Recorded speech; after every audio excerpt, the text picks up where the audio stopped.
Úryvky z knihy Zázrak. 6. deň. Ide to ako zázrakom. Musíte byť vďační za to, čo už máte. Teraz si v mysli predstavte neviditeľného obdivovateľa alebo neviditeľnú obdivovateľku a tento človek si zapisuje všetko, za čo ste vďační vo svojej práci alebo doma, alebo keď sa venujete svojim koníčkom. Čím dlhší bude váš zoznam, tým viac zázrakov a viac príležitostí a viac úspechov sa vám dostaví. Pri každej tejto vďačnosti si poviete: som veľmi vďačný, vďačná a poviete za čo.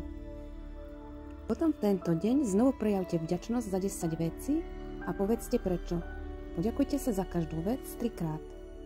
Dnes večer, tak ako každý večer, podrž v ruke kameň alebo minerálny kameň alebo kryštáľ a poďakuj sa za všetko dobré, čo ťa v ten deň postretlo.